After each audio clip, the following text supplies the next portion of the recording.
آپ دیکھ رہے ہیں میرا یوٹیوب کا چینل دین سے دنیا.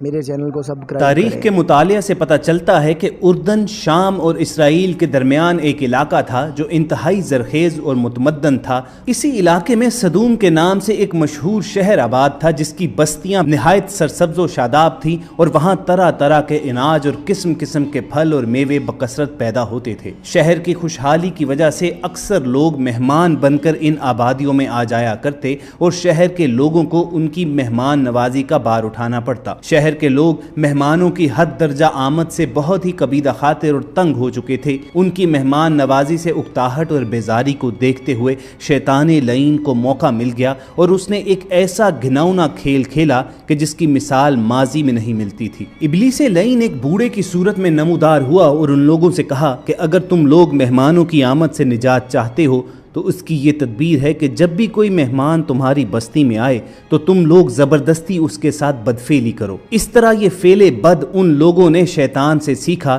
پھر رفتہ رفتہ اس برے کام کے یہ لوگ اس قدر عادی ہو گئے کہ عورتوں کو چھوڑ کر مردوں سے اپنی شہوت پوری کرنے لگے.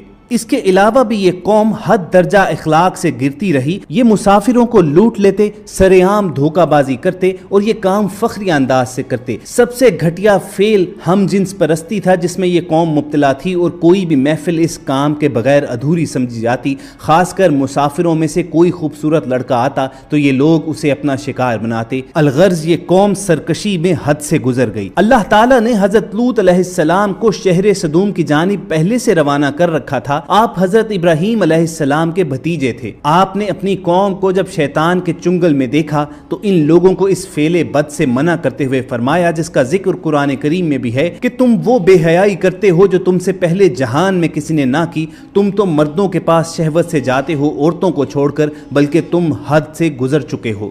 حضرت لوط علیہ السلام کی یہ اصلاحی باتیں سن کر ان کی قوم نے انتہائی بے باکی اور بے حیائی کے ساتھ جو کچھ کہا وہ بھی قرآن کریم کی سورہ الاعراف میں مذکور ہے کہ اس کی قوم کا کچھ جواب نہ تھا مگر یہی کہنا کہ ان کو اپنی بستی سے نکال دو، یہ لوگ تو پاکیزگی چاہتے ہیں. لیکن حضرت لوط علیہ السلام نے دل جمی کے ساتھ تبلیغ جاری رکھی اور آپ کی محنت کی وجہ سے کافی لوگ ایمان لے آئے. لیکن اکثریت ابھی بھی منکرین میں سے تھی اور اس برائی میں حضرت لوط علیہ السلام کی اپنی بیوی بھی مبتلا تھی. جب اس قوم کی سرکشی اور بدفعلی قابل ہدایت نہ رہی تو اللہ تعالیٰ نے عذاب بھیجنے کا فیصلہ کیا. چنانچہ حضرت جبرائیل علیہ السلام فرشتوں کو ہمراہ لے کر آسمان سے اترے اور حضرت ابراہیم علیہ السلام سے ملنے کے بعد رخصت ہو کر حضرت لوط علیہ السلام کے پاس پہنچے. یہ سب فرشتے بے حد حسین اور خوبصورت لڑکوں کی شکل میں تھے. ان مہمانوں کے حسن و جمال کو دیکھ کر اور اپنی قوم کی بدکاری کا خیال کر کے حضرت لوط علیہ السلام بے حد فکر مند ہو گئے. تھوڑی ہی دیر میں قوم لوط کے بدفعلوں نے لوط علیہ السلام کے گھر کا محاصرہ کر لیا اور بدفعلی کے ارادے سے دیوار پر چڑھنے لگے. حضرت لوط علیہ السلام نے نہایت دلسوزی کے ساتھ ان لوگوں کو سمجھانا اور اس برے کام سے منع کرنا شروع کر دیا مگر یہ بدفعل اور سرکش قوم اپنے بیہودہ اقدام سے باز نہ آئی. حضرت لوط علیہ السلام نے اپنے مہمانوں پر دروازہ بند کر لیا مگر وہ آئے. انہوں نے دروازے کو توڑا اور اندر داخل ہو گئے. حضرت جبرائیل علیہ السلام نے اللہ کے حکم سے ان کی آنکھوں پر ضرب لگائی تو وہ لوگ اندھے ہو گئے. انہوں نے کہا کہ اے لوط تو ہمارے پاس جادوگر لے کر آیا ہے.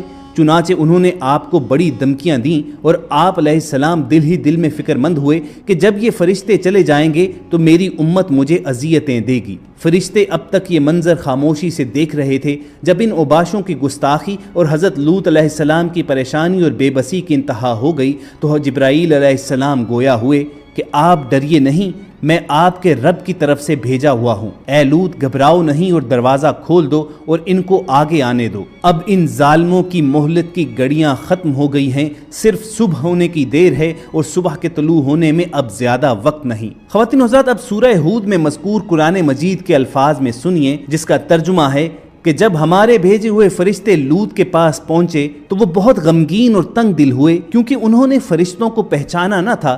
وہ سمجھے کہ وہ انسان ہیں اور اپنی قوم کی عادت بد سے واقف تھے. لوط کہنے لگے کہ آج کا دن بڑی مصیبت کا ہے اور ان مہمانوں کی خبر پاتے ہی ان کی قوم اپنی شہوت سے مجبور ہو کر ان کے گھر کی طرف بے اختیار دوڑی ہوئی آئی. وہ پہلے سے بدکاریوں کے خوگر تھے. لوط نے ان سے کہا اے میری قوم، یہ میری بیٹیاں موجود ہیں، یعنی تم ان سے نکاح کرو، یہ تمہارے لیے زیادہ پاکیزہ ہیں، اور اللہ سے ڈرو، اور میرے مہمانوں کے معاملے میں مجھے رسوا نہ کرو۔ کیا تم میں کوئی بھی بھلا آدمی نہیں ہے؟ وہ بولے، اے لوط، تم جانتے ہو کہ ہم کو تمہاری بیٹیوں سے کوئی غرض نہیں ہے، اور تم خوب جانتے ہو جو ہم چاہتے ہیں۔ اس موقع پر لوط علیہ السلام نے انتہائی گھبراہٹ اور پریشانی کے عالم میں کہا، کاش مجھ میں تم سے تنہا مقابلہ کرنے کی طاقت ہوتی، یا کوئی طاقتور اور مضبوط پناہ دینے والا ہوتا۔ تو فرشتوں نے اپنے آپ کو بے نقاب کر دیا اور کہنے لگے کہ اے لوط، گھبراؤ مت اور ہماری فکر نہ کرو، ہم تمہارے پروردگار کے بھیجے ہوئے فرشتے ہیں، اور یہ تم تک بھی نہ پہنچ پائیں گے،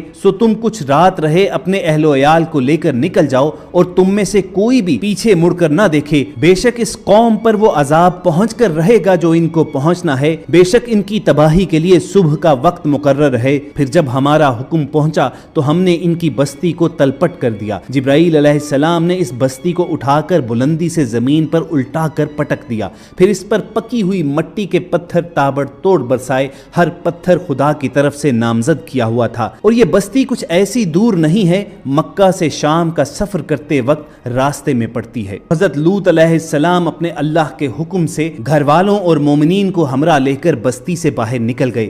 پھر حضرت جبرائیل علیہ السلام اس شہر کی 5 بستیوں کو اپنے پروں پر اٹھا کر آسمان کی طرف بلند ہوئے اور کچھ اوپر جا کر ان بستیوں کو الٹ دیا۔ یہ آبادیاں زمین پر گر کر چکنا چور ہو کر بکھر گئیں۔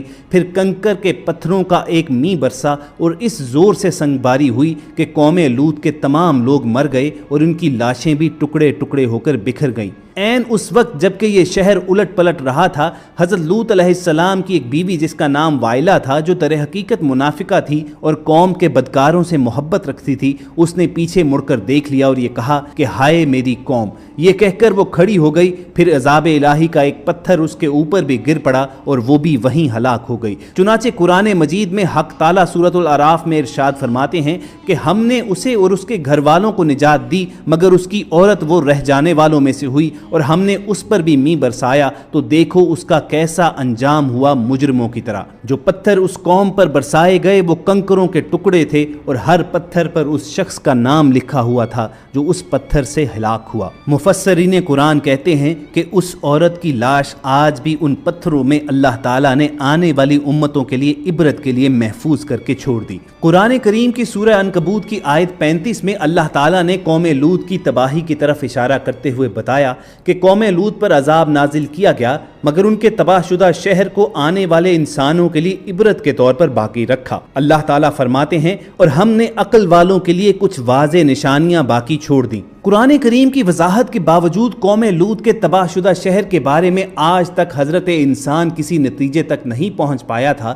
مگر حال ہی میں امریکی ماہرین ارضیات و آثار قدیمہ نے 10 سال کی تحقیق و جستجو کے بعد یہ دعویٰ کیا ہے کہ وہ اردن میں قوم لوط کے تباہ ہونے والے شہر کو دریافت کرنے میں کامیاب ہو گئے ہیں۔ امریکی تحقیقاتی مشن کے سربراہ سٹیون کولنز کا کہنا ہے کہ ان کی تحقیقات کا نتیجہ سامنے آیا تو وہ خود بھی حیران رہ گئے، کیونکہ صدوم شہر میں زندگی یکدم ختم ہوئی تھی، اور غور کیا جائے تو یہی 1400 برس پہلے قرآن کریم کا بھی سبق تھا کہ جب اس شہر کے باسی اپنی عیش و عشرت اور سرکشیوں میں حد سے گزر گئے تو ایک رات کو اللہ تعالیٰ کے حکم سے جبرائیل علیہ السلام نے اس پوری بستی کو الٹا کر رکھ دیا اور یہاں پر یکدم زندگی کا خاتمہ ہو گیا۔ یہ بھی قرآن کریم ہی کا اعجاز ہے کہ قوم لوط کے جس شہر کو آج امریکی ماہرین نے دریافت کرنے کے بعد اس کے 2 حصے بتائے ہیں، آج سے 14 صدیاں قبل قرآن نے بھی اس کے 2 حصوں ہی کی نشاندہی کی ہے۔ سورہ ہود کی آیات میں قرآن نے ادنا کا لفظ یعنی زیریں کے لفظ میں اس کی وضاحت کی ہے۔ تو یہ تو اس شہر صدوم کی تفصیل ہے کہ جس کو امریکی ماہرین ارضیات و آثار قدیمہ نے دریافت کیا ہے، اور اس کی تمام نشانیاں وہی ہیں جو 1400 برس قبل قرآن کریم میں اللہ تعالیٰ نے بیان فرما دی تھی۔ جہاں تک تعلق ہے حضرت لوط علیہ السلام کی اس بیوی وائلہ کا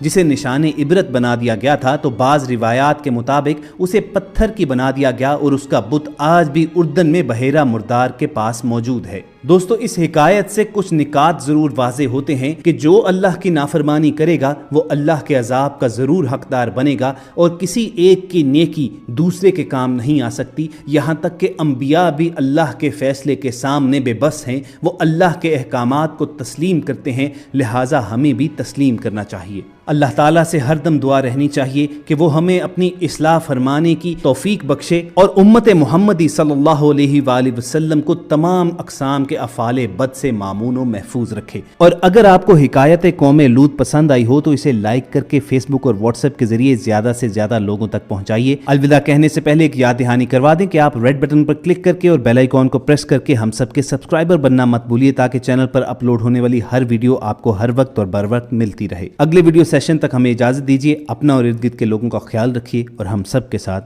جڑے رہیے۔